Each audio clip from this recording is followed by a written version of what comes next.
you're so used to seeing Superman jump in front of a train or like beat up the bad guys. You're not used to, basically having his kids kind of kick his ass verbally and him not really being able to do anything about it because he's just like really trying to be a good dad.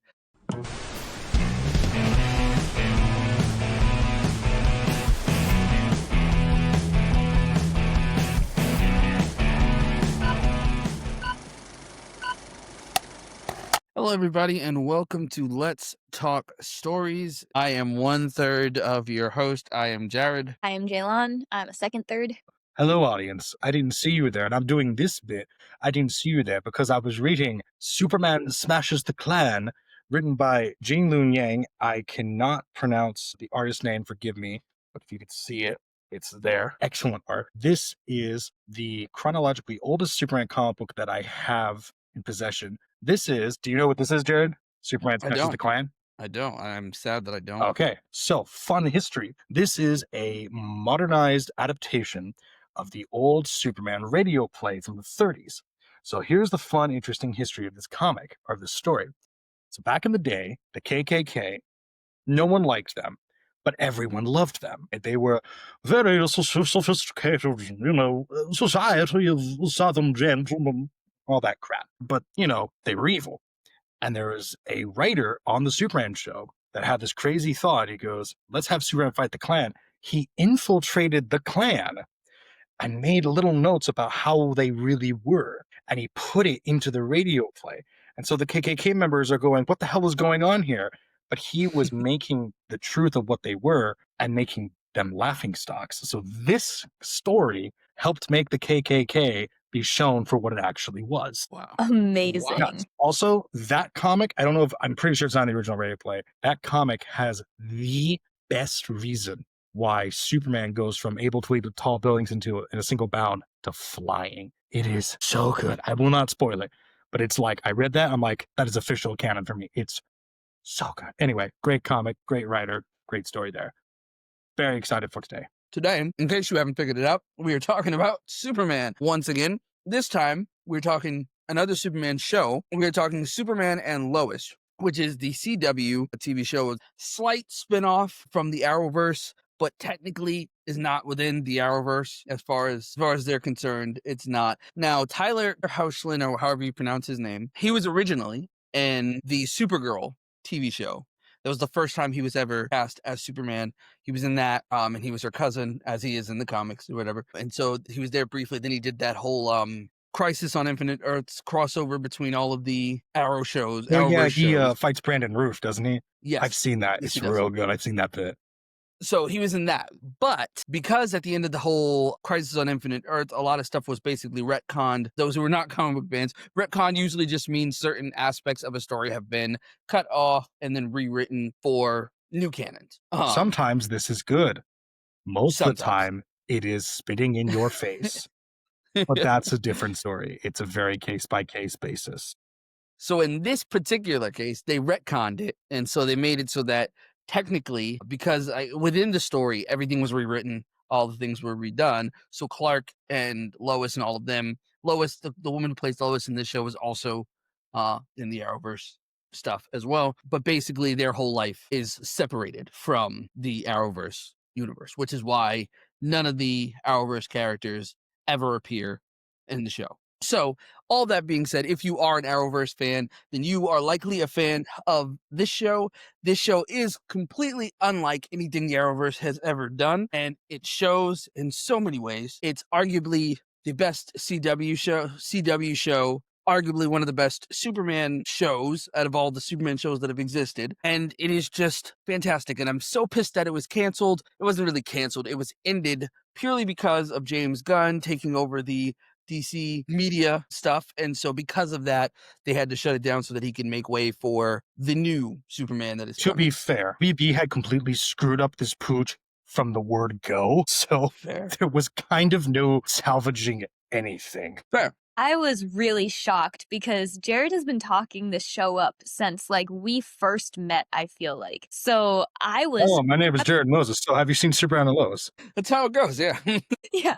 So I was just absolutely shocked that the pilot was aired in 2021. I Yeah. was not expecting it to be that recent. I really thought that it was like back in the 80s or something. I was trying to get you like, hip. I know. But see, by the time when we first met and I was trying to get you into it, it was like winding down. So, but I think I did the same thing to Charles too, to be honest. Yeah, so that's the thing is I had known the show and I knew what it was about. I was like, that sounds like the best thing in the world, but I didn't have access to it until near the end. So that's why. Yeah. So we're not going to talk about it, but you just have to know that the series finale is so freaking good.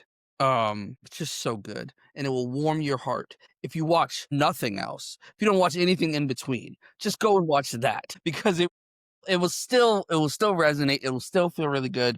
It'll still be amazing. There's certain things that'll change that you'll be like, wait a minute, how did that happen? But other than that, it's pretty much awesome. It's just awesome. The show handles so much good stuff. We will get into it, but first things first, let me ask you a question for both of you. Before we jump into Superman, let's talk about superheroes in general. Ceylan hates superheroes altogether and wants them all This to is die. not true. So, out of all the superheroes that you know, Ceylan, and Charles, you know an infinite amount. My question to you guys is which superhero that is not currently, that you know of, a parent, would make a great parent? I'm going to say this, but it's not possible to happen because of reasons that have already been established in the canon. But I would really love to see Black Widow as a parent because I know that that was always something that she wanted, but she couldn't have because of what they did to her when she was training as a Black Widow. I think it would just be really awesome if she could maybe adopt a kid. Yeah, I'd just really love to see her in a parental role. That'll be interesting. I'm really not sure, but off the top of my head, there was a alternate universe issue of Mark Waid's run of Daredevil where he had a kid. And I'd be really interested to see Matt Murdock have a kid for a variety of reasons, primarily because of his very, very deep relationship with his dad. The other one that comes off the top of my head, for a variety of reasons, is Martian Manhunter, because the fact that Martian Manhunter does not get enough attention is a crime against humanity.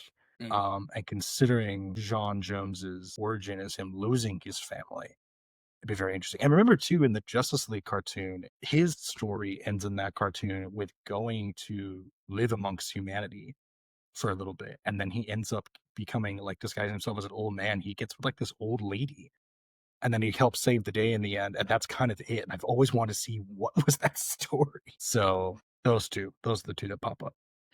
They may have children in some other run that I'm not aware of. But a person that, in my opinion, I would love to see as a parent would be Peter Parker. I knew you were gonna say that. I really would. I knew you were Well, gonna say that. I love Peter Parker. I do. Oh no, and I no, love I don't disagree with you. That's the point. You just brought up the sore subject. Oh, I'm so For sorry. the record, he does in the old 2000s Spider Girl. He has a daughter. That's the most like off the top of my head consistent. Also, renew your vows. Surprisingly, a good alternate universe thing. To that end. Sorry. Continue. No, that's all. I'm saying that I think that would be the one that I would like to see. The only other person I would really like to see, he has a child technically, but I refuse to acknowledge him. So I would say Oliver Queen. Like I said, Oliver Queen has a kid, but I refuse to acknowledge Connor Hawk because I hate him. So, and I've always hated Connor. I know. Roy Harper has a daughter. I don't know if they brought her back or there's contention about that back in the 2000s, but I know that. I didn't know about Oliver though. And this is why I did not finish watching this show. Well, no, this is from the comic. Even though he does have a kid, Okay. he does have a kid in Arrow as well. He does get a kid in Arrow too, but his name is not Connor. But actually, no, his son's name was William. But Connor is in the comics, and it's the one that he was. I'm trying to think who his mom is. I think it was Shado. I think Shado was his mom, and she basically raped Oliver and had a kid, and then randomly he kind of shows up later on, and they build a relationship now that he's like an adult. And yeah, but I always hated Connor, and I hated the way that he was conceived. I hated the whole thing. And so I was just like, in my own mind, retconned him. And so he just doesn't exist. So But that would be my thought. However, let's jump straight into the good stuff. Before we do that, I forgot to ask you guys, how was you guys this weekend? I don't know what's happened in you guys' life. For me, not a whole lot has happened in those 2 days, except for my binging of The Righteous Gemstones, which is fucking hilarious and perfect in every way. I genuinely want to become a television evangelist. I genuinely want to be a TV pastor. Oh my gosh, please don't. Not not because I believe in the word or anything, but just because I want a private jet and I want a really big church that I can sell tickets to. It just looks amazing, and I want the TV pastor life. There's so many less annoying ways to do that. I just think it's such a good racket. I don't understand. And like if you think about movies and like TV, it's like people make money to make people show up. And this is okay. Listen, please understand. I mean no offense to anyone who believes in, religion, Christianity, or what other religion you have. Please know I mean no offense by this statement. However, I personally think that just like in a movie, right? People pay to go and watch people make up stories about stuff, right? And that's what you pay to go see. It makes sense that people would pay exorbitant amounts of money to go and listen to somebody talk about stuff that they made up or some variation of things that they made up. And I just see and make lots of money doing it. It's crazy to me. Like watching it, I know that the comedy makes it a little more, it's less satirical because it's not so much of a commentary on it. It's more just it's just a comedy, but it's still really funny. The whole like, pay your tithes and do all of that, which I just find so amusing. I didn't grow up with that aspect of the religious thing. I didn't, in the Kingdom Hall or whatever you want to call it. That's what it's called. But if you that they didn't do that. There was like contribution boxes in the back so you could drop money in if you wanted to, but it was never like a What? pass to put You've things. never gone to a church where you have like no air conditioning and no heater, and then you get to listen sprung upon you a speech by a member of the church asking you for money to give them? Nope, never. I've never done Oh, it. then you I've never haven't heard of it. lived I know yet. that it happened. I just never experienced it. So, and I always, the moment that I saw that this was like a thing that people genuinely do, and then I hear like, oh, no, there are even situations where people are made to feel guilty for not contributing. And I was like, that is crazy. Mhm.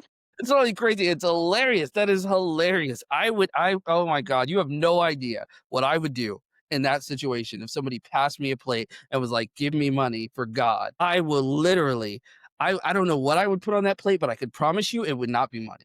It would, I feel I like don't know. you'd have so much more fun as a hazing member of these congregations than as the as the pastor.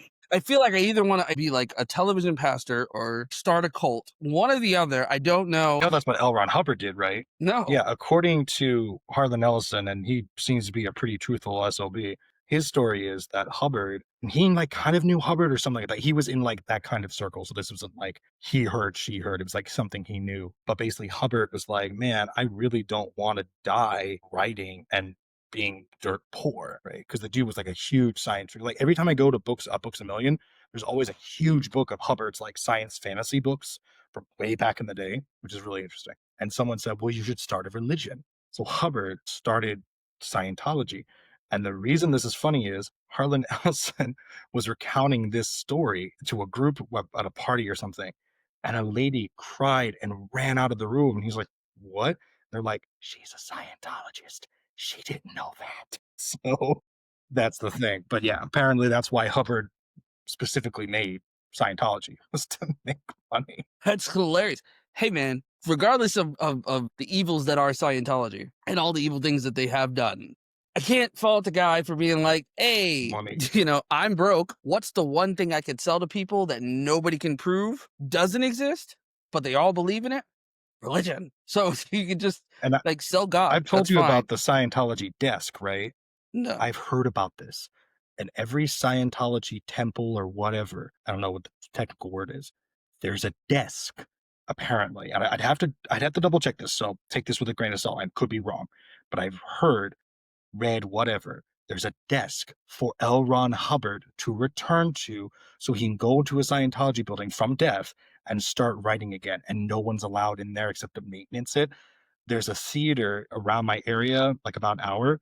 maybe an hour and a half, where you can, to get back to my place, I have to go past a Scientology temple. And I want to see this room so badly. I'm like, I have to see the room they have set aside for L. Ron Hubbard coming back from death or whatever to write. It mesmerizes me. I find it fascinating. I find not just that, and like I said, I always feel bad because I know that oddly enough, I find myself surrounded more and more by people who believe in God or believe in religion in some way, shape, or form. I'm the one person in my group that's just like, it's not that I don't believe in God. It's not I don't believe in God. I'm not an atheist. I will tell you that. I'm not an atheist. I'm just not religious in any way, shape, or form. But I find myself always in the center of this group, and I don't know what that is. I don't know if it's the universe being like, you need some God in your life, get your shit together. So the universe is just like surrounding me with people. I don't know. I've never met an atheist, and any atheist that I can't say I never met an atheist. I would say I've never been friends with an atheist, and any atheist that I have met, we for some strange reason never really liked each other. So it just never works out. So I don't know. I just think it's fascinating. You know what it is? I have to write a story about religion so I can finally get it out of my system, because I think that's my beef. I think I have a beef with religion because of my upbringing. So now I'm just always looking for reasons to poke fun at it and just treat it like shit. I'm kind of fighting that right now, but whatever. The point is, The response is basically we gemstones. have to do the Chronicles of Narnia movie next year Yes. to finally Yes. Is that a religious? Is can't Narnia be. religious? Yeah, listen, I told you, I've only seen the movie one time, and I was younger, and I did not have the Poor media literacy sweet, that I have at the moment. poor sweet innocent Jared. I feel like it's gonna hurt me now. It's Oh God. no. That's what's so frustrating. We'll do it next week. We'll have to get into it. I have to get things off my chest. There we go. It's on our watch list, so it'll happen. Like literally, I saw it once, and that was when I was in a group home, so I saw it with a bunch of other rowdy teenagers, and I was more interested in girls than I was really into girls as a teenager. That was my priority in life. That was my motivation. If I was a not protagonist, my goal, the want, would have been girl. That would have just been it. So I wasn't really paying a whole lot of attention to it. So like now when people talk about it, I'm always like, I'm aware that it exists. I know there's a big lion that talked, and that was pretty cool. And there were British people, so it was like British people and talking lions. I'm grossly reducing its value, I know, but we will discuss. Dive into we will it. discuss. Yes, Yes. we'll dive into it. All that being said, what have you guys been doing? I'm going way off topic here, but you all were kind of witnesses to my emotional breakdown the other night when I finally took your suggestion to watch Oliver and Company. Yeah, you went crazy. I was bawling my eyes out. I cry over a lot of movies. I've never cried that hard over a movie. My sister was on the phone with me and she was like concerned. She's like, "What is happening? You are not okay." And I was like, "No, I'm not." I don't know what it was. I don't know why it got me so bad. But yeah, I had to talk myself out of ending up at the animal shelter the next day 7 times before noon. Damn it, I lost. I've been trying to get her to get a cat. So I need- It's been my mission. It wasn't because of the Cheech Marin dog. No. I have an interesting relationship with that character now. Well, it's a great movie though, and so It was. I get why it would have hurt you. Not hurt you, but like why It hurt me. It hurt me. I get why it broke you. It breaks me too. I just watched it, I want to say a few months ago, and just and then Once Upon a Time in New York City comes on, and then you're just like, I just want to cry. Yeah. I just want to cry. That I 'Cause believe love was Oliver the so first freaking much. song that Howard Ashman did for Disney before he went on to do A Little Mermaid and Beauty and the Beast and half of Aladdin. Fun fact. Wow. Interesting. Gotcha. My weekend was not good, just put it that way. It wasn't good. I've been obsessing over the released vlogger material of Universal Studios' Epic Universe theme park.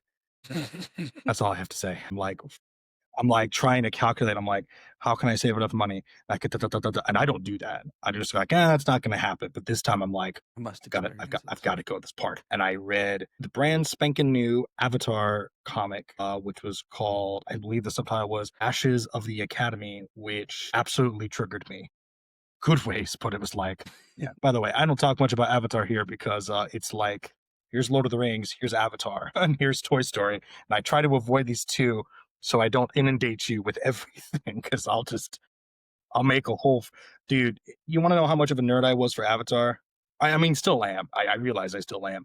But in college, I actually thought about becoming an Avatar scholar in the same way that there are like Tolkien scholars and Bronte sister scholars. So Would yeah, I'm they? here for this. Yeah, me too. I'm down. I'm down. I like it.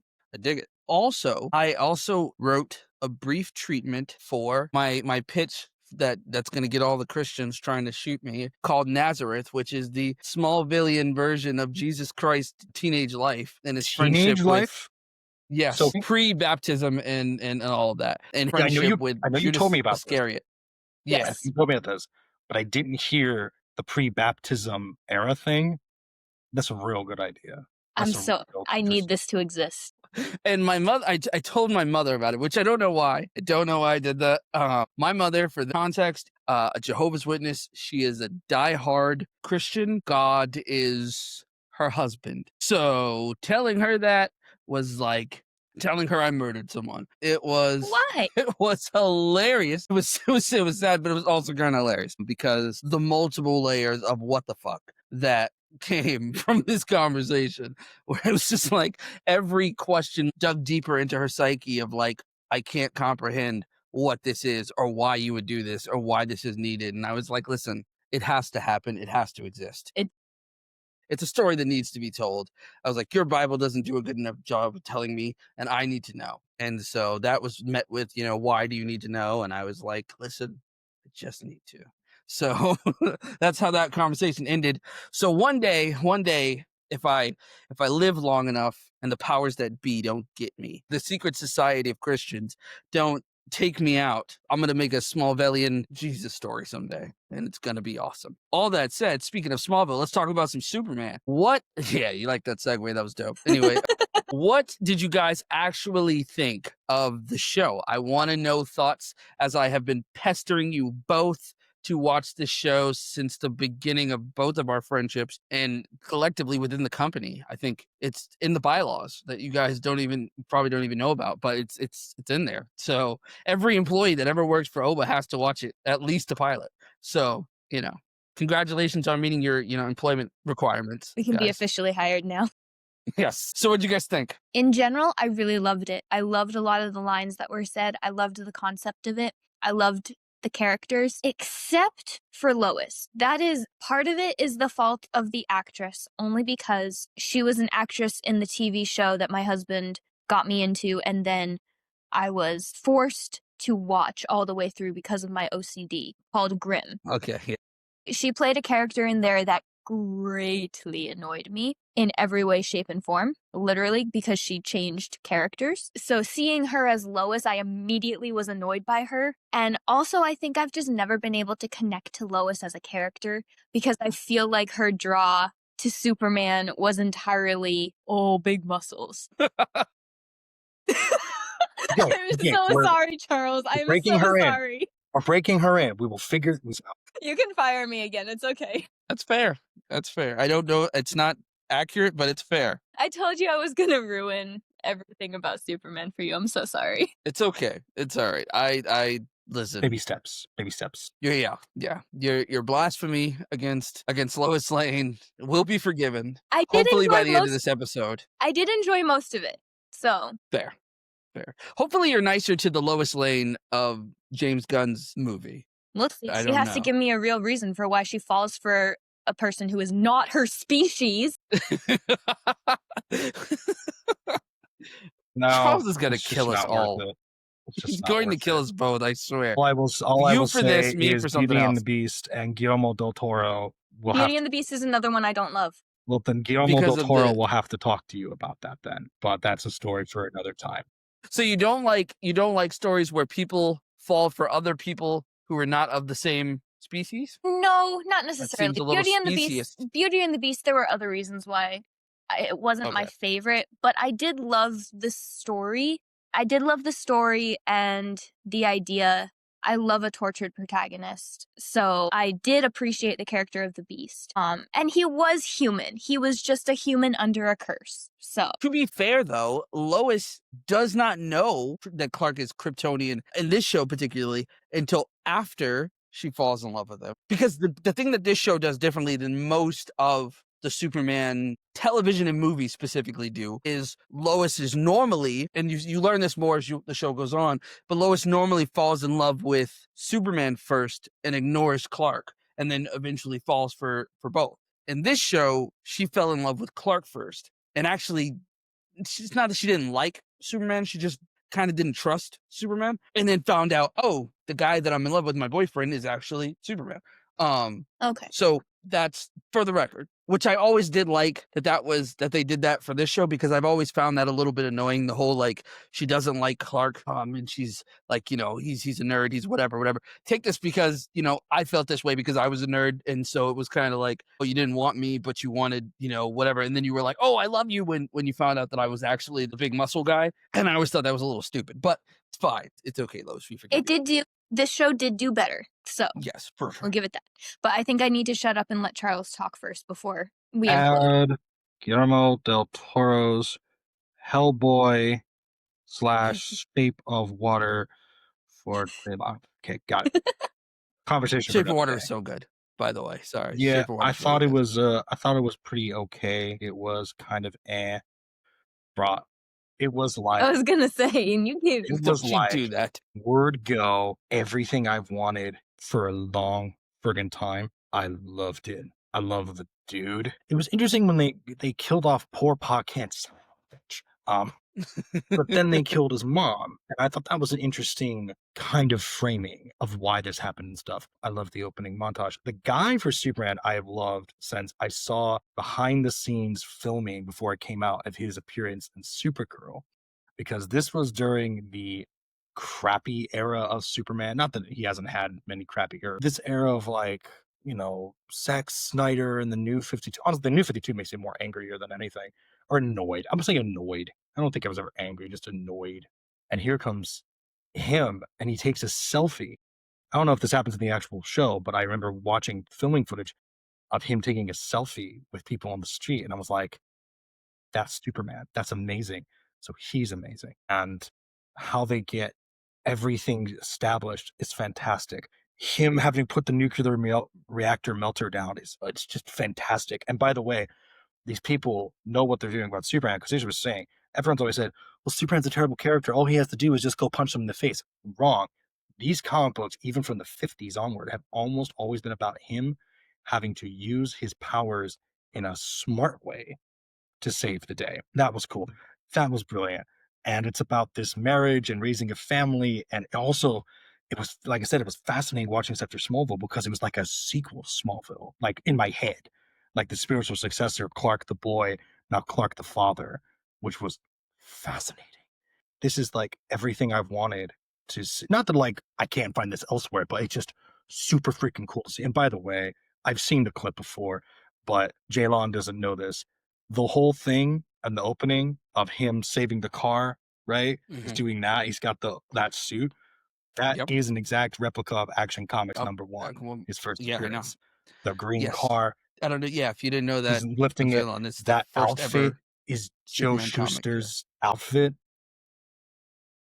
Just like his mom made it I for knew him. Charles would That's pick it up. I canon. knew he'd pick that up. I was so excited for him to see it. Gosh, it's so freaking cool. That's the pitch. That's great, but it's the pitch. And then the show starts proper. And then it got better. First of all, here's like a massive, massive approval for me in any story. Couples solving problems together is a massive, like, the word is turn on, I guess, is the phrase is turn on, but I don't mean that in like a sexual way. I mean like an emotional, like, yes, oh yes way. So them, buying out the daily, whoever buys out the daily plan, I didn't catch who it was, if it was like a cameo reference, but that's brilliant. And like Lois already going, the reason they're doing this is because of blah blah blah blah blah. I'm like, that's Lois Lane. And then his mom dies, which is really sad. And then there's his funeral, and then that whole bit is fantastic. And why they're staying in Smallville is really interesting, and the mystery of like who is the guy and the suit, the kryptonite, which is really friggin' cool and all that jazz. But the Suns. Okay, let's talk about the Suns. So here's what's amazing. Okay. So if you don't know, Ceylan, okay, so in the 2010s, They did a very BS reboot thing. It was garbage. Not garbage. I don't want to be mean. It wasn't garbage. It was just it was not good. It was not good. Okay. For me, it was It was not good. garbage. I did not like it at all. And one It of the was things compost at the very least. yeah, one of the things they decided to do It was was a because dumpster. people had been jabbering on about this for years. They're like, let's get rid of Clark and Lois's relationship. So they basically kind of became enemies or rivals or something. It didn't work. It was dumb. I'm sorry. It was dumb. It didn't work. Then finally, comics were like, this is pretty stupid. We should go back to the old days. So they did. They brought back the marriage as if nothing had happened or whatever. Again, long story. And they gave him a son. So he was in my first Superman comic that I showed off before. He and Lois were raising General Zod's son, I believe, as a foster son. And he grew up, move on, but they have their own son, Jonathan Kent. And it's fantastic because he was a kid and then he grew up into like a young man. And then Clark left Earth. So he was Superman for like a year or two in the comic. It was really freaking cool. Okay. It was really cool. A lot of stuff about that. But so I'm familiar with the concept. Giving him two sons, really interesting. But this whole thing about the athletic son doesn't have powers, and the social anxiety son does have powers. It's really great. I saw that one coming. I did really appreciate that. That was great. Here's the thing. Here's the thing, though. I'm watching this So and I'm sorry. like, great. Here we go. Okay. I'll make this a long story short. Have we brought up Dear Evan Henson before? No. Not on the podcast. You and I have discussed Okay, it, though. we have. So you know my feelings on this. Dear Evan Henson, we don't have time to unpack all this. Basically, for me, at least when I first heard it, I dabbled in it before, but it's a long story. Dear Evan Henson is about a very, very crippling, socially anxious teenager. And everyone kind of accept this is the mark of someone like this. And I said at the time, yeah, no, it's not. Now, again, there's more I could say about that, but story for another day. But it's not. So when this happened, I was like, oh, great. The athletic son's going to be a douchebag and he's going to pick on the little brother or whatever their ages are. And the other one's going to be scared of everything, blah, blah, blah. Bro, they weren't. They really, really were. Honestly, their relationship reminded me a hell of a lot of me and my own brother, my little brother, which was crazy. I was like, whoa, that was weird. So the whole bonfire scene really, really worked for me. I thought it was interesting. It was interesting bringing Alana. It seems obvious, but I didn't expect that. But the whole bonfire scene really worked, and like why he kisses her, I thought was really well done, and how they played off the relationships, and then his older brother Jonathan comes in and protects. It just really, really worked, and like why they're mad about him for not telling him that it was super. By the way, General Lane, never thought I'd see that in live action before. Lois's dad. That's something I've always wanted to see more explored. So the whole thing's like you married Superman. I'm like that always really interested me because I'm like, hello, there's drama to play with materials. Well, that was really cool to see. But I really, really dug all the stuff with the brothers because I'm like, oh, they feel more like me and my brother, and they feel more human and sincere. And it's just really good. And then it ended, and I was like, I have to explain this. There's a famous bit in The Simpsons Treehouse of Horror where Homer has to go to hell for this donut. He asks the devil for a donut, and because he eats finishes the donut, the devil gets the salt, right? Blah blah blah blah blah. So he goes to hell. What happens is this demon, he's in a chair, and he goes, "So you like donuts, eh?" And Homer goes, "Hmm." And he goes, "Well then, have all the donuts in the world." And they start shoving all the donuts. It goes, oh, it goes crazy. And then it transitions to the last of this infinite amount of donuts. And Homer's enormously fat. And he goes, more. Like, it doesn't make sense. That was me. Like at the end of this episode, it was like, more, more. I love that. It was really good. I'm glad you guys liked it, regardless of Ceylan's, And y'all are probably going to change my opinion anyway.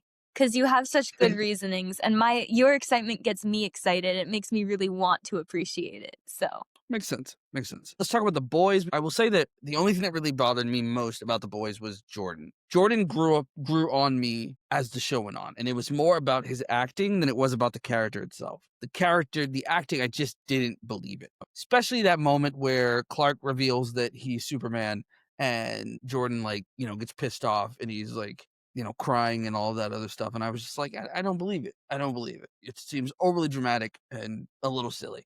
But overall, the characters themselves, I do like. I figure I'm not going to spoil this one like I did the Vampire Diaries because I'm like, because I know that I knew you guys were going to go off and watch the entire Vampire Diaries, so it didn't really matter. This one I'm not going to spoil for you. I will just say this, when it comes to the boys and the powers and all of that kind of stuff, it gets really interesting for them. Yeah, I'll just leave it at that. one other detail can I add real quick? Something else I really liked was they're talking about, oh, Metropolis and Smallville, blah, blah, blah, blah. And I'm like, you know what? I love Smallville, but we gotta kind of update a little bit of Smallville, right? Just a little bit. We don't have to make it a terrible place, but I've lived in said place and it's been the death of me. And it wasn't Smallville, but it had the same DNA. Can we kind of shake it up? And who's the daughter? What was her name? Lana's daughter. Sarah. Sarah. I kept thinking Wendy for some reason. I don't know. But her whole thing about having pills I thought was surprisingly well done. It felt more real. But the idea about like firemen and like meth labs in Smallville of like kind of like this rural area not having, doesn't have to be a messed up place, but something a little bit darker as the world keeps on getting darker. I mean, not that these sort of things didn't happen in rural areas before, but I really liked that. It was these little details that really made that special. Sorry to interrupt. I just wanted to add that. I was like, that was really good. I really liked that. That's what I loved about it too. I really did like that. It was surprising to me when I first saw it. Granted, this is like the second week in a row where I've seen this long before you guys did. I saw this when it came on TV. So I remember when I was so hyped about the show coming out because I had seen the trailer and the trailer looked so good, and I was like, oh, that's really cool.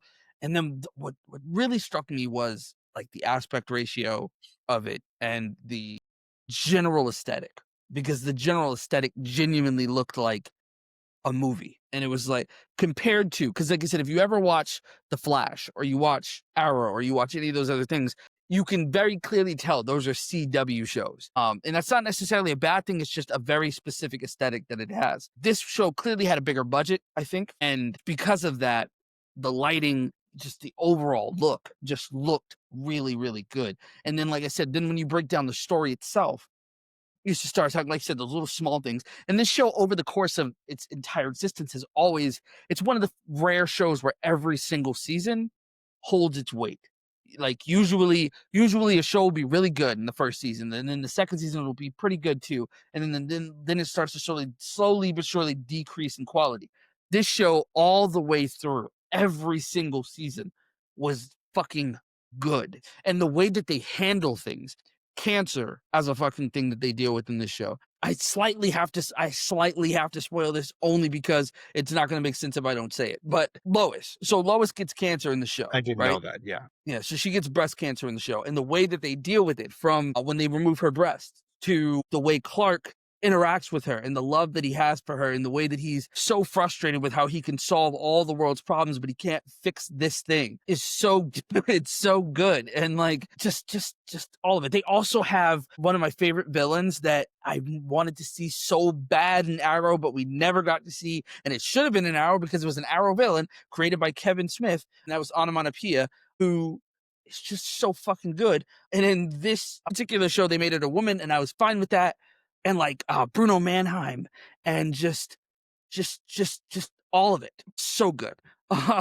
And so yeah, I've always loved it. I've always liked Tyler Hoechlin. Again, sorry if I'm pronouncing his name wrong. I've always liked him. I was a big fan of Teen Wolf. I liked it. I thought it was my guilty pleasure. It was one of those shows that like you never want to admit. It's like Vampire Diaries. It's like you never want to really admit it out loud that you like it as a grown man. Like, oh, I like it, but I really liked it. And so him as Derek in that show was always, like the big bully werewolf that was like, he wasn't a bully, but I mean, he kind of was. But he was just like a badass, bad boy werewolf that was just like kind of sociopathic a little bit. But he was just really cool. So to see him play Superman, when I heard that he was playing Superman, I was like, I don't know how that's going to work, because I've seen him like rip people apart and stuff like that. So like, this is going to be kind of weird. But he's always just nailed it. He plays dorky Clark Kent so fucking well, even as the show goes on. Like there's this particular scene later on in the first season where the boys are one of the boys is on the football team, and Jordan tries to do the whole football thing, which is hilarious. And he does well. But then Clark is like, I want to be closer to the boys. So he gets the job as the assistant coach. And so he comes out with the water cooler, because the coach is like, carry the water cooler. And he's like, pretending that it's heavy, and then like, and then he has Jordan help him, and he's like, pretend this is heavy. Come on, let's do it. And they're carrying it together, and then Clark's like, oh, my back, and he's like, is that too much? Is it too much? Okay. But it's just like, it's these little charming moments that I was just like, this is why I love it. And when people tell him, because you hear it all, I've heard it all the time, like, oh, this is our Superman. This is our Superman. And oddly enough, I believe that. Like, it's Christopher Reeve out of the conversation. Tyler Houston is arguably one of the best live action Supermen there is. I was going to add to that. I was really thinking, I was like, I don't really think I've seen a Superman live action actor or even voice too, because Tim Daly and George Newbern, I want to say, the guy who did in Justice League. I am failing my inner child right now. I cannot remember. They're really good. Like, they're all kind of different, and they're all really good. Like even Henry Cavill, I say, like, it wasn't him, it was just the material. But even there are these little glimpses of him that really do work for me personally. And that's really freaking cool to say. But there's not really been a live action Superman I've seen where I'm like, just doesn't work for me. They do it pretty bloody well, to be honest.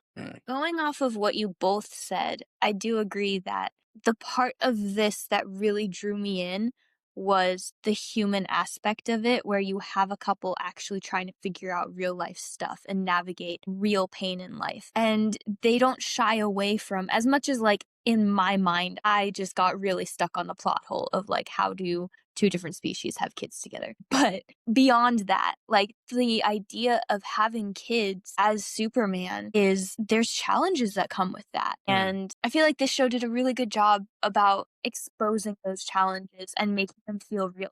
In that scene you were talking about, Jared, where he reveals that he is Superman, it produced one of the lines that I wrote down because it hit me so hard. I think it was Jordan had said, you may have been sent to save the earth, but you certainly weren't sent to be a father. And that one was like, oh, because there's this heartbreak about fatherhood where it's both the most amazing thing in the world and it's also a very painful thing from both like a father's perspective and a kid's perspective, because growing up is such a difficult job that it almost seems like there's no perfect answer that you can have as a father. The best thing, as Clark said, is just being there. So being able to take that from his son and acknowledge the weight of it, but also take it and give it the validation that it deserves and then move past it and figure out how to make it work was something so healing for my inner child. That makes sense. I dig that. I dig that because I think that's a cool way of looking at it. And I think this whole idea of Superman being a dad is such a fun thing. And Charles, you're right. Yeah, there's the in the comic books in the recent years, there has been the whole Clark being a dad, with Jonathan, and Jonathan now being, not being Superboy, but being Superman for a little while it's always cool. But I think that the way they did it in this particular story is great. Do you remember, Charles? I know, Ceylan, you wouldn't remember this, but Charles, do you remember the Superboy from the 90s with the leather jacket? Connor Kent. Yeah, Connor Kent. Yeah, they do that in this show. Just so you know, they do that in the show. When they go to the if I had the alternate body, I would cosplay as OG Red Super Connor Kent. Yeah, they do that, and when they go to the alternate universe. Also, the Doomsday is in this show. I know, Charles, I know you have feelings about it, but the way that they create Doomsday in this show, the Doomsday in this one is more of a connection to Bizarro than it is him being a Kryptonian experiment thing. But it's pretty fucking badass.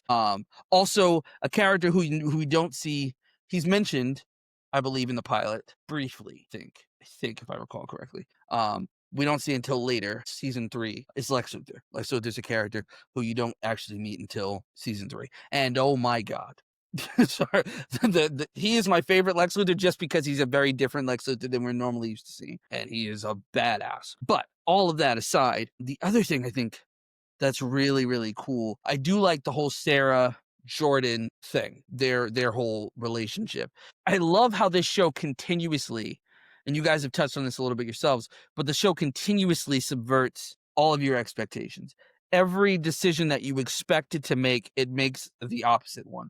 So like when you think that Jonathan is probably going to be the one that Sarah would like. He's the popular one who gets everything that you want. So it's obviously the girl of the show or whatever is going to obviously like him, but instead she likes the one that has problems. Because she has problems, which is also kind of cool because, you know, when you look at Smallville, for instance, you see Clark. And Clark has this thing, and the girl of his dreams is Lana. And Lana, yeah, her parents died, but she didn't have problems. You know what I mean? Not like that.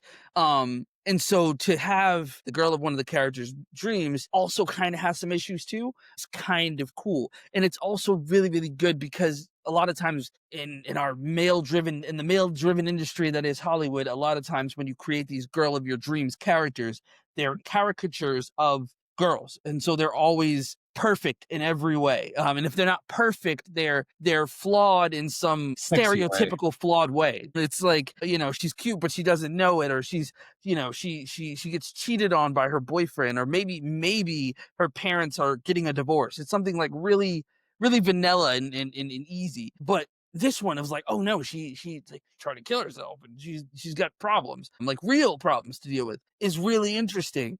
And their relationship as it grows and forms is really interesting. The only thing I would say I did expect, but that's just me, I did expect Jordan to be the one to have powers, because it felt to me that it would have been too obvious if Jonathan had got it, because in every way Jonathan excels. Even when they show the flashbacks of them like being kids, and you see Jonathan throw the football and it hits the tire and the thing breaks, it's like, oh yeah, he's not gonna get powers. He can't get powers. I mean, if they do, it's just way too obvious. And the show is too fucking good for them to make that obvious of a choice. The other thing I wanted to ask you guys about, what did you think about the ending when they revealed the villain at the end? It didn't really mean anything to me, but that's because I'm late. I thought it was pretty cool, but I was looking at it and I was like, is that like Steel? But then it said Captain Luthor, and I'm like, did I miss something? That was odd and interesting. I will say, okay, this is kind of off topic, but I have to bring it up because as much as Oliver and Company made me cry, this line made me laugh for so long, where Sarah said they were talking about going into the creepy barn, and Sarah's like, ooh, creepy barn. Well, as a certified member of the FFA, I'm pretty sure I protect you. I died laughing. That was definitely I don't know if you guys can appreciate that joke because I grew up in this small town that was very similar to Smallville. So FFA was a big thing, Future Farmers of America. Like FFA and 4-H were the hallmarks of you are the successful kids in this town. That line being in there just felt so authentic and also so hilarious to me. I just had to bring it up. It's interesting you're asking those questions. I know it didn't mean anything to you, Ceylan, because it really is one of those things of like, if you're a Superman fan or you like the comics, you wouldn't get it in that moment that you just saw. But the questions that Charles is asking is the kinds of questions that, oh yeah, somebody who knows Superman is asking the right questions. I will say that this villain is great, and the motivation for his actions is great.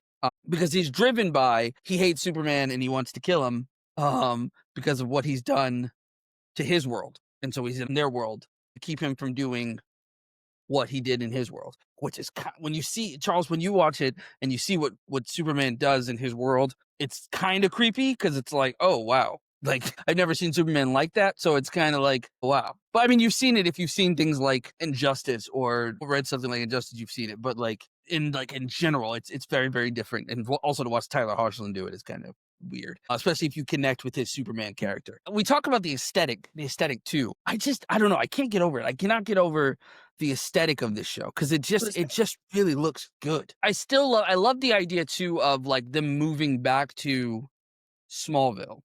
Because like when I first saw the show, I was disappointed at first because I was looking forward to we're gonna have Perry White and we're gonna have, you know, Jimmy Olsen, and we're gonna do that. Jimmy Olsen is another character who you only see in the show in the 4th season, and it's all flashbacks. But nonetheless, I think we do see Jenny a couple times, who is I believe I'm not sure if it's I don't believe she was in the comics, but I believe she was created in the Man of Steel. Yeah, because I thought they made like Jimmy Olsen a gal, and they made her Jenny, and I was like, That's really confusing. It was weird. I couldn't get that. So yeah, Yeah, that sounds. they've done that. They did it in that, and then they did it later on in some of the others, and it was basically that Ginny was actually Jimmy's sister. But in this one, she's also his sister, and they both ended up working at the Daily Planet, just at different times. But yeah, so I was really looking forward to that. I was looking forward to like Metropolis and like getting to see Metropolis every single week and having Superman do that. But then it was like, oh no, we're moving to Smallville, and it's gonna be Lois and Superman in Smallville, a Smallville story. And I was just like, how interesting can that be? There's only so many threats that can happen. That's going to be like before, like, Smallville is just a pile of rubble. There's only so much that's really going to happen. But the show just keeps on delivering. The other cool thing that this show does is that it doesn't do the baddie of the week thing. It does more of there's a villain, and that villain is the overarching villain of the season. So the first season, it's kind of like Vampire Diaries, where it's like you have one villain, and then it's like you realize, oh no, the real threat is somebody else. So in this particular one, like they talk about Morgan Edge. Morgan Edge is more of the threat. We just don't really. He's not Superman's problem. He's more of Lois's problem early on, and then so on and so forth. But regardless, that's how that shakes out. But I do love the whole Smallville world, because the other question too becomes, how long can he be Superman before everybody figures it out? You know what I mean? Like in a big city, it's much easier to disappear. It's much easier to, do what you need to do. But in the small town, it's like everybody sees Clark every single day.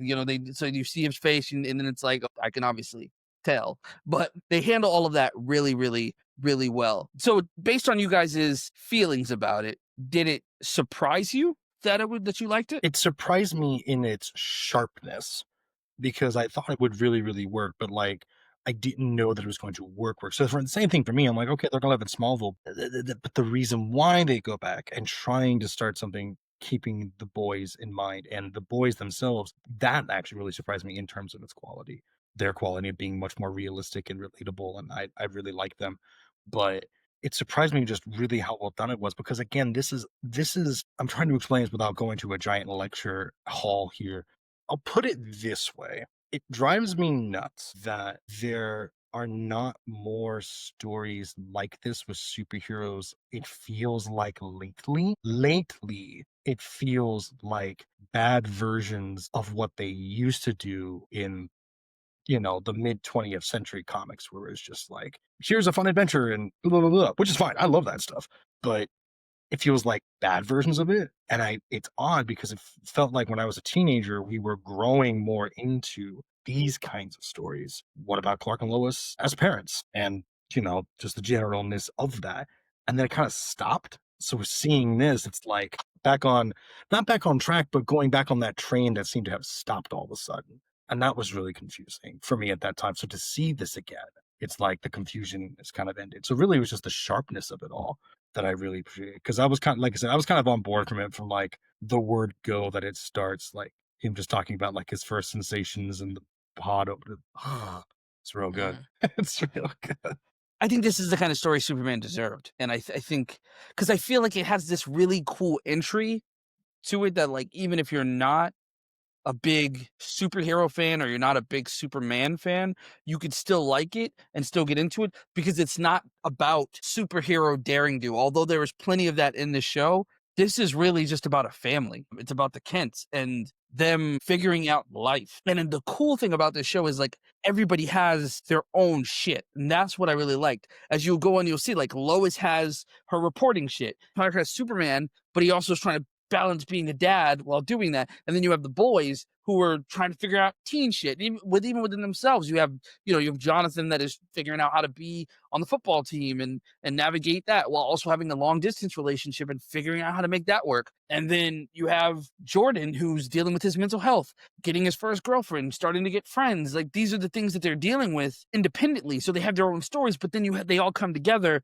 for, like, the family moments. The idea of, like, Clark grounding somebody, or like sending his son to his room, and like all of those moments, it's just like, you're so used to seeing Superman jump in front of a train and stop the train, or like beat up the bad guys. You're not used to, him being talked, basically having his kids kind of kick his ass verbally, and him not really being able to do anything about it, because he's just like really trying to be a good dad. And I just think that's so cool. And I think that, like I said, I think that's the cool entry point for this show, no matter what. Even if you're not a huge superhero fan, I just think if you like the idea of watching a family deal with the everyday life stuff, and they just happen to have a superhero dad. It's what we talked about when we talked about like writing stories about vampires or things like that. It's like create a person or a group of people that are real, and then the added bonus is that they happen to be, a vampire or super powered or whatever it is that they are. And I think that's what really makes the show so good I can overall. confirm because I was not a Superman fan and I appreciated this show for the reasons of they did a really good job dealing with real family issues and the way that it gets compounded when you bring together everyone else's issues into a family unit and still being able to be a healthy family union. That was very good. I will amend my statements about Lois because I did really appreciate her as a person, like a lot. Everything that she says to Clark to accept him as he is, as Clark, but also she still needs a husband to be at home. So she's not denying her own needs, but she is also so supportive of what her husband's mission is. So I deeply appreciated the graciousness that was modeled there of, balancing those two things. And the line that she said to him where she was like, having problems doesn't make you special. It makes you human was another line that really hit me because I was like, this is what Jared talks about how Superman just always feels like the outcast because he's not human like everyone else. Mhm. So that was another line that I really appreciated from Lois. Again, most of the reason that I was annoyed with her in this show was just because the actress played a really annoying character to me in a previous show. But I did appreciate her character in this show. And by the way, you know what's heartbreaking is that the bigwigs say, hmm, that's good. Okay. So more Suicide Squad. You want more Suicide Squad, right? Which, by the way, I'd like to throw this for the record. I did the calculations. Suicide Squad came out in 2016. There was that movie. There was the Harley Quinn movie, which is pretty much just Suicide Squad. There was the Harley Quinn show, which is not the Suicide Squad, but let's be honest, it still got the same vibe. There was the Suicide Squad requel that James Gunn did. There was the Suicide Squad video game. We're up to 5 now. We have the Creature Commandos show, which admittedly does look really cool. I haven't seen it yet, but that's also Suicide Squad. We also have the Thunderbolts movie that's coming out, which is basically Marvel's Suicide Squad. We're up to 7 now. And let me see. Oh, there was the anime or Isekai Suicide Squad, Isekai, whatever it was called. That's up to 8. There's the Peacemaker show, which is a spin-off of the Suicide Squad requel. That's 9. Mhm. Too many damn Suicide Squads for such a crappy execution. I will say to all of this end though, you know what this show really made me think of? I was like, I wish there was something like this for Batman. Like, I don't know what it is. And not that Batman's in a bad place. I don't think Batman's in a bad place at all. But I wish Batman had a show like this because I feel most people get really hung up on the villains. So they'll basically just make it like a villain show thing or really, really dark and not really saying anything different. And that's why I've heard that another Batman movie they're doing is almost like a Batman and Robin, more of like a colorful story, which I think would be really great. But like, I would love to see Batman do this. I'd love to see like dealing with Bruce as a human being, not raising a son, not necessarily that, but something like that. And that's what the show made me think of, which is cool because when I want to start seeing other things come to life, that's like such a good sign that something worked for me. So like whenever I see a really good animated film and then I start going, why can't this studio do this? And why can't blah, blah, blah?" I'm like, oh, it's a good sign I really loved it because it started sparking imagination. I would like to see that. I would be cool with that. I would be cool with a Batman version of this. The other thing, speaking of Lois, you guys could share your opinion on it, but like the thing that was really cool to me was that moment where like Lois is standing up to her dad about Clark, going and fighting and stopping this problem, and she's like, his mom just died. But I just love the idea of Lois protecting Superman, and somebody standing up for him when he's always standing up for everyone else. That kind of thing was really, really cool. And it's also kind of relate to that idea of like, there are many times in the show where Clark does stand up to Sam, plenty of times where he does it. But in that moment, I felt like there was a level of not weakness, but just vulnerability in Clark, where Sam's like, you got to go and do this, and Clark's like, all right, I guess I gotta go, and then Lois is like, no, absolutely not. And that just kind of, and the look that he gives Sam after she's like, I mean it, is just like, that is such a, regardless of my current situation, that is such a husband thing when your wife puts her foot down and you're just like, oh, well, I can't go, guys. It's like, so what it was like. And I was like, which was hilarious for Superman to just be like, yeah, well, my wife said I can't go. It's kind of hilarious. So, but yeah, I really like that. What did you guys? How do you guys feel this stacked up to Smallville's pilot, having seen both now? It was much better. I'm not saying that there wasn't good things about Smallville's pilot, but I liked this one much better from again, like Superman already wasn't what I was the biggest fan of. I was more interested in the human stories. So I feel like this show nailed that a little bit better. And I mean, you were mentioning how well the aesthetic looked. Yeah. There was less cringe too. Yeah, it's true. Yeah, I mean, well, yeah, it's that, it's not that early 2000s bullshit. I think this was more my cup of tea because, again, hence why I did my little comic book gag. Smallville is Superman, but it's always going to be its own thing for me. Not in a bad way. It's still Superman, but it's always going to be kind of a little different in the best way. Versus this is like comic book on TV, which is something I'm much more familiar with. And it feels more like a nutritional meal than Smallville felt like ice cream, that kind of a-ness. But honestly, though, I think they were both really successful of pitching their points. So the Smallville pilot totally got everything of what it was going for. And I was like, okay, all right, let's go. Let's do it. And this one, same thing. I'm like, oh, okay, all right, let's go. Let's do it. So honestly, I guess I would say Superman and Lois just because it was more my cup of tea.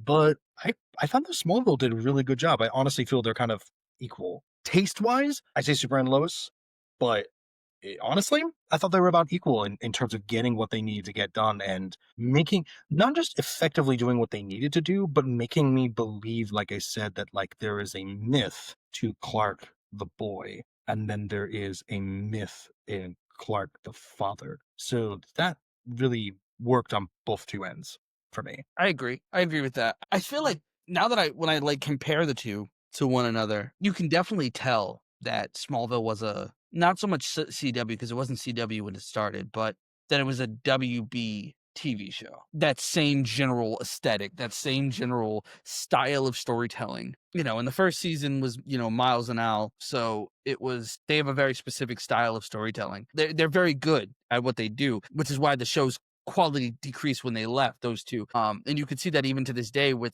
Wednesday, because they're the producers for Wednesday and the writers for the showrunners for Wednesday. So you could see that their style. And in this one, it was a very, very interesting, just storytelling wise. I think it's very, very different. Also, the way that we told stories in 2001 versus the way we tell stories in 2020. That was a 2-decade difference. Yeah, exactly. 20 some odd years of change and how we've evolved and the kind of content we typically accept. I mean, keep in mind, Smallville was like, you have a full season of Bad Guy of the Week type of thing that's like 22 episodes per season. This is more, what is it? I think it was 13, 14 episodes per season. I think the first season had 15 episodes. But you had shorter seasons with less filler, got rid of the Bad Guy of the Week, which is arguably how I would have done Arrow. If I was to do Green Arrow, I would have made Green Arrow shorter and then made it an overarching villain that was just, you were just dealing with that one villain each season. And I think it would have been infinitely better. I think shows are generally better when they're shorter. Once more for those in the back. I have been and I hate about saying this that for because years. I hate saying it because I prefer TV shows over movies because of my abandonment issue. So I love things that last for a really, really long time. That was deep. Sorry, that was drive-by trauma dump. But like I that's how genuinely why I like TV shows. I hate things ending. Quality-wise, it's better when the shows are shorter. When you cut out all the filler, when you focus on a specific story and you keep it tight and focused on that, the story is just way better. Netflix got that right when they started doing their shows because that's why a lot of their shows were so good, because they did that whole put out 10 episodes, 8 episodes, or 12 episodes, and people really dig it. It's one of the reasons why because genuinely, if Stranger Things was a 22 episode show, it would not be as good as it is. And it's just it's that tightness. And I think that that's what this show really does well, as it just kind of let us be in the moment, get in, get out, and we're done. And I just think that works so well for it. I did have a random thought. I won't dwell on this.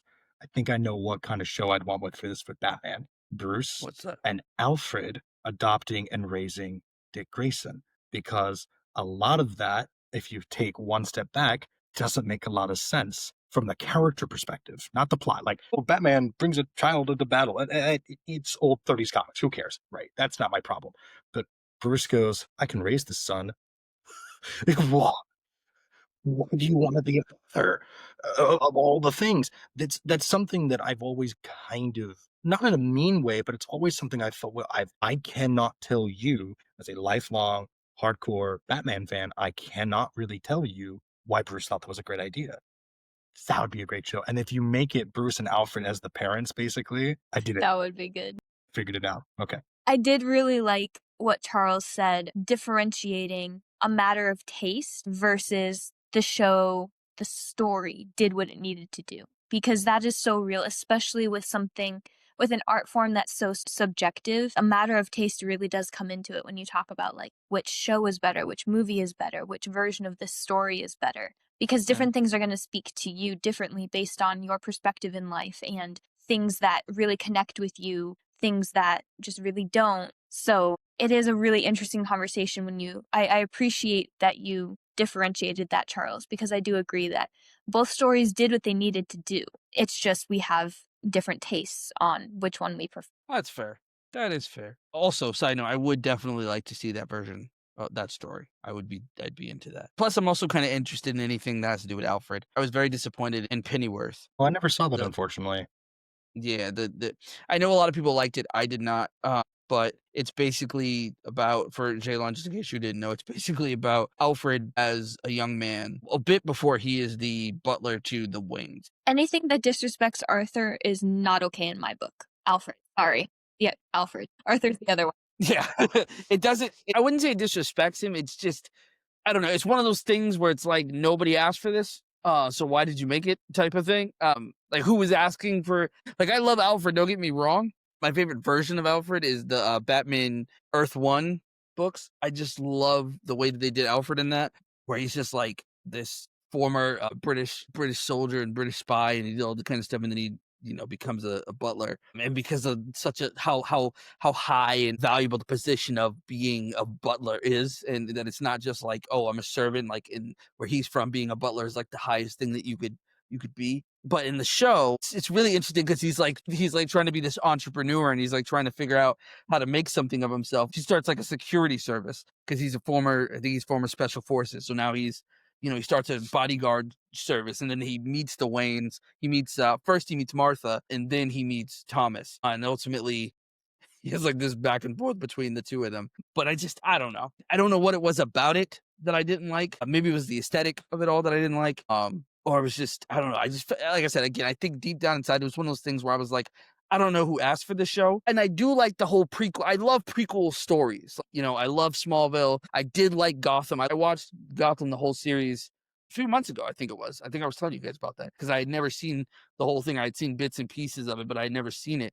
And when I saw it, I was like, damn, the show is so fucking good. And I didn't realize how good it was. Even the dude who played Bruce, the kid who played Bruce in that show, so fucking good. It's like he's on TikTok and he was talking about like, I want to be the Batman in the new DCU movies, and he's like, I'm about the right age now, so it's kind of hilarious. I think he's a little too bony and scrawny to be Batman. Nothing a good Hollywood paid regime Yeah, working give it a few months. won't He'll say. look like Ben Affleck, and it'll be ridiculous. Really cool if that happened though. Like I saw a little bit of Gotham when it came like out, that. and I thought there was something in there. Like, oh yes, come on, get it, and then it just went, and I was like, whatever.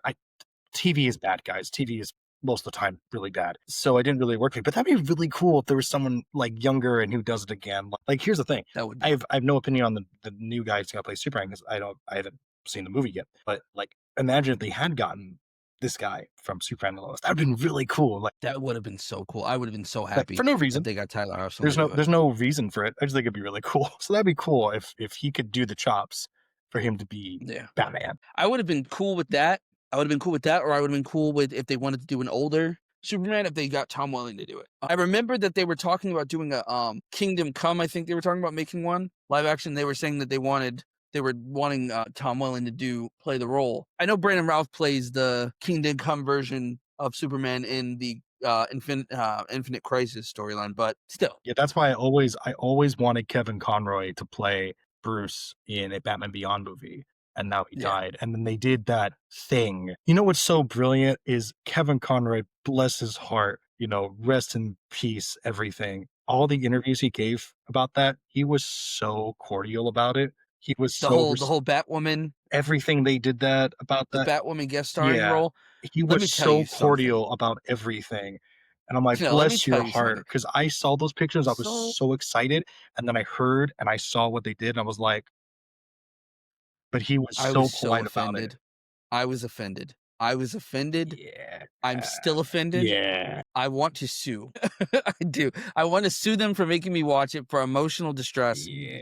Because first of all, the Batwoman show itself, out of all of the Arrowverse shows, regardless of what you think of them, the Batwoman show itself is the worst thing I have ever fucking seen in my life, and it makes me so mad. And then that whole I'm totally cool with them replacing Kate and with the black woman and all of that. That was fine, whatever, cool, whatever. But the fact that they did this to us, and then they were like, we're gonna give you this shitty ass Batman-esque show, and then not only that, we're gonna bring back the goated Batman, the voice of Batman forever, the Batman, the only Batman that matters. We're gonna give you Kevin Conroy. We're gonna put him in the show, and then he just shows up as this fucking old, decrepit individual that wasn't even in a bat suit or anything. It was just that was from Kingdom Come. That was fine for me. I don't give a damn what it was from. It was fine. Shit, and it needed to not happen. No, and I hated it. That was fine. It was after the fact. No, it was garbage. It was garbage. It was offensive. It was garbage, and it was a hate crime. And you know what? I feel like they assaulted me, and they assaulted all of us as fans. I feel like calling a lawyer immediately. Now that I'm thinking about it, I'm really pissed off about it still after all these years. Yeah, so the DLJ, unless I missed something or I got it wrong, this has been known to happen. They brought the Batman, Kevin Conroy, and in live action for the first time playing Bruce, and then they basically turned him into a monster who beats up on everyone and is cynical and made like he killed Superman or something like that. Horrible. It was also just a horrible performance, and not by him. He had a horrible scene partner. It was all around. And the aesthetic was terrible. It was just bad. It was bad, and it was unfair. And it was like, if you can't do it right because you don't have the budget, just don't do it. Just don't do it. Give us something else. It's totally fine. They were like, no, we got this infinite crisis on Infinite Earths thing that we're doing, and so we're gonna pull in all the cameos we possibly can, including Burt Ward. They did it all. Even fucking Ezra Miller made an appearance so they can give us our Flash, our movie Flash, to try to show like we're part of, this is all of the universes. It's like, because we can't afford Henry Cavill, but that's fine. It's upsetting me. Anyway, it's pissing me off. It's really making me mad because it was so bad. It was so fucking bad. I need to go and watch Lois and Superman and Lois to cleanse my palate, because this is just, it's terrible. Ouch. Do you think that Clark is more interesting as a dad than he is a reporter? Clark is always interesting. Move on. Fair enough. Sorry, Jill. However, you can answer. That's my response. I will take that response because I love Clark way more than I love Superman, just for the dorkiness. I find it incredibly endearing and very relatable. You are proving that there's an idea I have in my Superman fan film script that, like, a thematic thread totally works. So thank you for that. You're welcome. I think I like him as a dad more than I did as a reporter. I do love Clark's reporter stuff. I mean, I love the Adventures of Superman and Lois and Clark, the Adventures of Superman. I love that mostly because of the cool stories that they were doing, and when they would go off and, like, he'd be a reporter. I always thought that was funny. Like, Clark going and, like, interviewing people and dealing with people that were, like, shady, and then, like, knowing he could just, like, smack them through a wall, but he would just, like, tell her this stuff. I just always thought that was cool. But the idea of like, oh, I'm gonna get ready for some drive-by trauma, but like knowing that he's watching him as a dad made me just like realize like, oh, I didn't have a dad. That and in not having a dad, it was like it's kind of cool to watch the guy who's been a dad to me in comic books and in media, the guy who's literally been the man who's raised me, to watch him be a dad on a TV show is kind of like a dream come true. So it's a little pathetic, but I like it. No, And so And what it is it's recognizing the humanity in the characters and embracing it rather than rejecting it. yes. And again, this is not to say that superheroes need to be super dark and grim or R-rated or any of that 2008 onward crap. It's not that. Superheroes are childish. They are juvenile. They are colorful kids' stories. They are inherently silly and not the most important thing in the world. But they're also been around so long, they're multifaceted. So you can do various versions of that. And I love that kind of stuff too, which is why like there have been a lot of more stories like that in comic books and movies and TV too, but where I'm like, wow, this is really good. And then there'll be something really dumb that comes along and I go, why are we doing this now?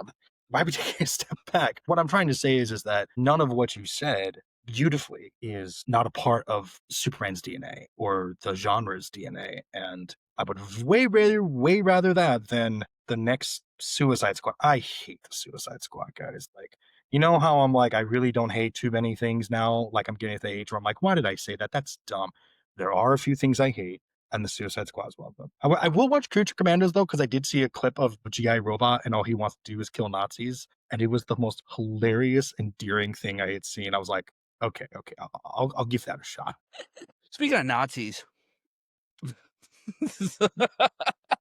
Sorry.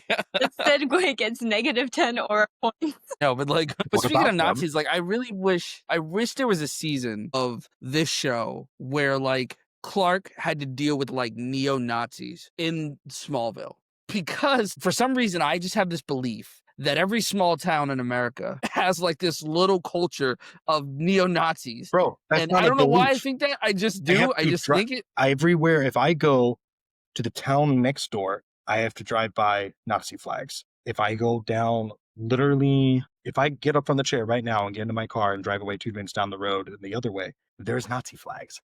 They're all evil. Moving That's on. what I'm saying.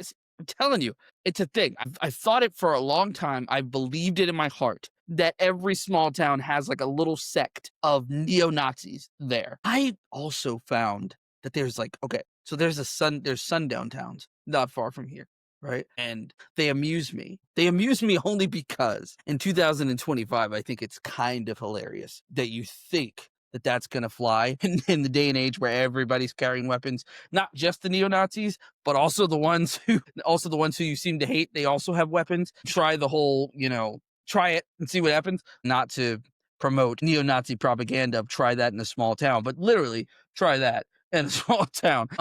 But I just think it's crazy. There's one near here, and it's always made me think about that. Even when I watched Smallville back in the day, I was always like, Clark grew up in this small town. Did they have like racists there? And you don't think about it as much in Smallville because there's only one black dude like, in the whole show. So you're like okay, cool.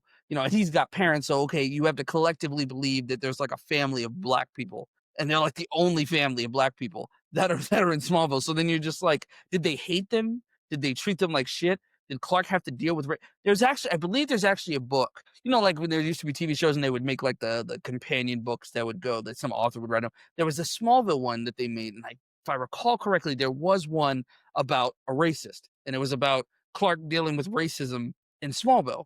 And I was always like, they should have made that an actual episode because I think that would be kind of cool. And I think it would be kind of cool to see in this, even if it wasn't a whole season, even if it was just like a particular character who was like a bigot that just continuously that Superman had to deal with. And This show didn't have a whole lot of black people either.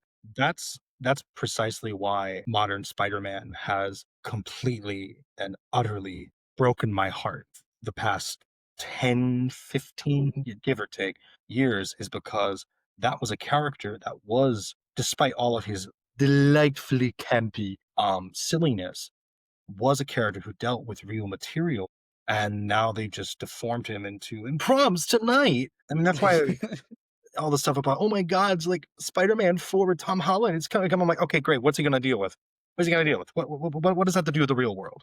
Because the Spider-Man that I grew up with and knew and read and everything dealt with like divorce and death and failure and anger and money problems, endless money problems and self-doubt and all of these real problems. And so what you're saying is it'd be great if these superheroes actually put their money where their mouth is and deal with the real world instead of going to fight googly bog monster and not even a way that's fun. But this is a different superhero lecture. There are some stuff that is touched on in this show when they do introduce more African-American characters. And there are some African-American characters in the show that are main characters that come into the show. And you do kind of get to see, it's not like a deep, detailed thing. It's more of like a touched on or like little sprinkles of whatever. But I mean, even Sarah's boyfriend is black. So, I mean, it's like a whole thing of like, okay, well, cool. But I wonder what that experience is like. I wonder what it's like to grow up in Smallville. And so it's just something I've always thought about when I thought about Smallville. It was like, oh yeah, well, Smallville has always been from the perspective of Clark and the Kents. And these are white people who are dealing with, they get a very different America than other people do. So that apple pie, all American world that they have is very representative of some people's reality, but it's not representative of all people's realities. And so I've always wondered what Smallville might really be like. And I think it would have been cool to have that glimpse of it, just kind of see. It's not because they talked about, the firemen and the meth and all that kind of stuff. But it's like, yeah, but what about race? What about those kinds of problems? And so it's just something I was thinking about, and I wondered if that could be something that would make it interesting. For sure. Yeah, lenses that you experience the world through are so important, and I couldn't say that an experience that I had is the just true experience, because everyone who has a different lens is going to experience things differently. So that is a very good point, and it's also a reason why representation in stories matter, because you're always going to have a different lens that you can look through, that you can tell a more interesting story and expose people to a perspective that maybe they haven't thought of before, but is still very much real. Right, exactly. Would you rather be raised by Superman or by Batman? Superman. Yeah, me too. I mean, I would love to be rich, but that's about as far as it goes. Like, Batman's kind of a psychopath. I'm okay. Yeah. I feel like I would automatically have to be Robin. And I would not want to, but I feel like that would be like my destiny, and it would be like, be Robin all the time. And I would just be like, no, Dad. So no. Who do you prefer, Lois Lane or Mary Jane Watson? Why are you doing this to me? No. I'm drawing a blank on Mary Jane Watson. MJ from Spider-Man. Okay. Ceylan. Okay. No, I can't even play that card. Damn it. Because I was going to say, well, I can do this. I'm like, no, because you had a crush on Kirsten Dunst as a kid, clearly. So no, you can't play that card. Speaking of crushes, while you think about that, is it weird? Sorry, another segue, I admit. But see, is it weird that I fell in love with Lois Lane, not because of the comic books, but because of Terry Hatcher? I feel judged. I pass no judgment. But like, if you Google like Terry Hatcher in the 90s, you'll see what I mean. Okay. I'll just say MJ for the sake of time right now, but that is a cruel, horrible question, and I hate you for it. So I'm sorry. I'm gonna say Lois Lane because of Terry Hatcher. I kind of feel like because of the era that I was raised in and the amount of mad respect I have for Zendaya, I have to say MJ, because she's the only Mary Jane that I've seen. Yeah, I thought you saw Sam Raimi's Spider-Man. Oh yeah, I did. And she still deserved so much more than Peter Parker in that movie. I actually don't like Kirsten Dunst, so it doesn't. She's the main reason why I didn't like the Mary Jane from that. I just don't like her. Okay, all right. She rubs me the wrong way. I can't. I think we need to move on before. Fine, Jared, that's fine, but personal taste, people. Personal taste.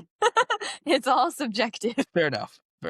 What would you say is the best superhero family in film or television history? No. You're talking like wholesome or interesting? Either. Because I did really think that the family, as they were portrayed in the Black Widow movie, was very interesting. As toxic as they were, and as messed up as the situation was, it was an interesting family. Yeah, I'll just say the Parr family from The Incredibles.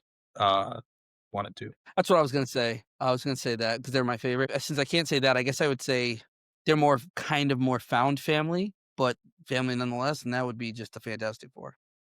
I'm so excited for the new movie. I hope it's good. I'm excited. I'm hoping that it's good. I have very little. I'm reserving judgment until I see it, but I'm scared. I'm scared of what it's gonna be. I'm not going to be scared. If it sucks, it sucks. Who gives a shit? It matters to me. I mean, I'd be Which fiction? disappointed, but like, No, I'm hurt. I'll be hurt.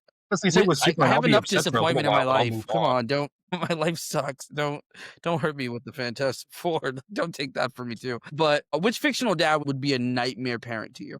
Out of all the fictional dads that you've seen and had to deal with, which one would be an absolute nightmare to be your dad? I mean, Fire Lord Ozai is the worst father of all time, Oh yeah, ever. dig it.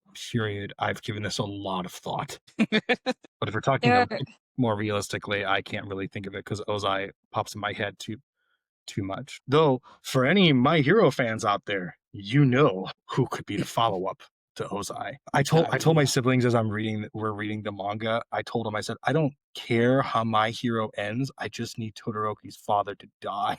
I don't care how the series ends. I just need him to die. I feel like there's so many answers. I'm drawing a blank on any of them. I was gonna say something. I was only gonna say it to Needle Charles, No, but you two are hanging by a thread. no, I was gonna say Goku, but I'm not gonna. Wait, Goku? I was gonna say Goku is the No. nightmare father. That's a dramatic thing. That. I know it is. There's a whole reason for that. I wouldn't argue with that. No, not myself. No, but realistically, and if it could be anybody in fiction, I would say Peter Griffin. Yeah, Peter Griffin for sure. I don't have a very strong opinion on Family Guy, so I will take your word for that. Yeah, he's horrible. He's funny, but he's horrible. I mean, if I have to come up with something, I'll probably say like the Joker or some other serial killer because that would be no. You're horrible. You're absolutely right. I don't know what's more scary, having them as a father or having them as a husband or a boyfriend. I think I would rather have the Joker as a father than a significant other, but Yeah. But then again, yeah, I think I would rather have him as a father. you've than a clearly significant I never kind of other. feel like that's a Joker little bit had- safer. What? You've clearly never seen Batman Beyond: Return of the Joker. I did see that. Yeah, possibly my favorite. Joker. I mean, there's no win with the Joker in any way, shape, or form. So if you just had to pick, I'm just like, I'd rather be your son than the toxic abuse that you'd give me as like you do to Harley Quinn. I don't want it. Okay, so here's the last one. Only one can stay. Batman Begins, Iron Man 2008, or Superman 1978. Which two have to go? Which two have to go? I've always liked Iron Man, but I've never understood, other than I guess the Jon Favreau curse of overratedness. I'm not sure. I never understood why people thought that was like the bee's knees. So that goes. But man, I love Batman Begins, but I love Superman 78. Okay, I'm going to pick Superman 78 is going to stay because I can listen to that score versus the Batman Begins score is good, but it's nothing compared, or it's got its moments, but it's nothing compared to John Williams' score. So that's I'm copping out there. I actually said the wrong thing. I apologize. Sorry. I didn't mean Batman Begins. I meant Batman Beyond. Sorry. Batman Beyond the cartoon versus Yes. Superman 78. Oh gosh, damn it. Honestly, I have to Fine, say fine, Iron Beyond Man has to stay. stays. What was that? You said Iron Man stays? I'm gonna say Iron Man stays So you're getting rid of Batman Beyond and Superman 78. because I've never seen Batman Beyond and Superman 78 really annoyed me. I told you. On that note, ladies and gentlemen, You actually might myself like Batman out. Beyond that way. Batman Beyond is basically yes, see yourself out of here immediately. But Batman Beyond is a cyberpunk show where Bruce is really, really old and there's a new teenager, Terry McGinnis, who's voiced, by the way, by Will Friedle, Sean from Boy Meets World. Oh And no way! yeah. No, wait, not Sean. Sorry. The brother, Eric. That was Sorry, Eric. Eric, yeah. Sean actually is an one episode, but no way. Eric is Terry McGinnis. And it's Okay, really that good. makes me happy. Yeah, It is it's so really good. fucking It's good. a childhood favorite of mine, but it's held up. I guess if I had to pick, I would say Batman Beyond I would keep. Only because we've already established my abandonment issues and I don't want things to end. And Superman 78 is only 2 hours and some change, and Batman Beyond is a whole ass show. So that is If why. we all pick something different, can they all stay? Nope, that's not how it works at all. So, questions for the audience who are still here, all one of you. What is your favorite version of Superman and why? Have you seen the show? And if you did you love it? And if not, what's wrong with you? Second of all, which superhero would you never want as a parent? Please, please, please, please say anybody in the Marvel universe. I'm just kidding. But yeah, so answer those questions, drop them in the comments. And if you're not interested in superheroes, let us know what your favorite TV pilot that you have ever seen was. Ceylan announced that it was Vampire Diaries. Great, you're gonna hold me to that. I'm gonna hold her to it forever. That is something that she said, and it's recorded. It is documented. The proper answer is Twin Peaks. I need to still watch that. I'm so bad about watching TV shows. I'm trying to avoid her watching any more pilots just so that Vampire Diaries can remain as the as the favorite, so that I can just always say that forever. But even if she finds a new one, it'll always be the first thing that she said. So that'll always just be what I remember. I'm just gonna retcon anything she says afterwards. Full circle. I love it. But thank you, Pod McFarlane. Actually, speaking of Twin Peaks, I saw the pilot before and I enjoyed that. And I think I saw the episode after it. And I was like, okay, I want to watch more of this, but I feel like this is going to be a major commitment. It is. And I don't know if I want to make it. It is a major And I don't know if it's worth making it. But Charles says that it's worth it. So it is one of my favorite shows. It's one of my favorite things. It is American literature. It kind of helped get me out of really bad stuff in 2021. It's like the greatest thing in the world. Not perfect, but it is kind of the best thing in the world. Fair enough. Fair enough. So next week, guys, doing the Chronicles of Narnia. Yeah, we're going to do that. I do really want you guys to watch The Last of Us pilot. I've seen The Last of Us pilot. Good. Ceylan has not. Hey, the worst that'll happen is I'll develop some opinions about it that hurt your guys' feelings again. It's impossible for you to watch that and not to be the case. Ceylan, you have said some, and I respect you, but you have said some garbage opinions today. And I want you to know The Last of Us is so frustrating in its fan base and the critics and the culture around it. Unfortunately, that's become. There is no opinion you could say that could hurt me more than what people have said about The Last of Us. So very sorry about that, but also it brings me a small amount of comfort. Do you watch Ben play video games from time to time? I do. Women play video games too, Jared. You know what, Charles? You know what? We're gonna fight. We're gonna fight, and it's gonna happen. I know that women play video games too. I admit it. You're right. That came off a little bit sexist. I'm so sorry. No, that came off as you know me very well. That's the only reason why I asked it in that way. For the audience who doesn't know how well I know you, Charles clocked that perfectly, because I can imagine, now that I'm just thinking about it, I can imagine some woman listener listening like, well, I play video games, you dick. No. To catch the audience up, I watch my husband play, and it gives me nightmares because of the graphics. Like, he was playing Fallout, and then he got really into the TV show, and I had a very hard time appreciating it in the background with him because I have such a weak stomach and I'm such a wimp. I do not do the female species a service with this one. I do not make them proud. I was gonna say maybe Ben could play Last of Us and you can watch the game, because I do believe that game, both of them actually, are cinematic masterpieces and just grade A storytelling. I have played them both beginning to end multiple times. I love those games so much, and I think you would love them. But also knowing you and knowing your constitution with gore. It's not a super gory game per se. It's kind of gross, but the story itself is really, really good. So I think you would really, really appreciate it just as much as I think you'd appreciate the show. You just have to kind of get over all that. I just have to not be lame. Okay, I'll work on that. Yeah, that's it. I wasn't gonna say it, but all of that said, we're going to do Narnia next week. I do realize that we're going to have to eventually do the Lord of the Rings. Because regardless of what I thought about it, Charles had a lot of interesting things to say about Lord of the Rings. And I think that it would only serve you well, Ceylan, and the audience to hear his thoughts about Lord of the Rings, because he makes me almost give a shit about it. It was so And that's saying something, because I don't give a shit about Lord of the Rings generally. Sorry. I'm so sorry for you missing out in life. Fair enough. I accept that. I will take that other stray bullet. You were giving us drive-by trauma. We're just having to give it back to you. Fair enough. It just happens to be at the end of the episode. I deserve this. All right, guys. Well, thank you for listening to the podcast. We had a wonderful time. Go and watch Superman and Lois. Get into it. Make it your whole life. Be obsessed with it. And then, message me and talk to me about it because I can talk about it for hours, as you can see. Thank you guys for listening, and we will talk to you next week.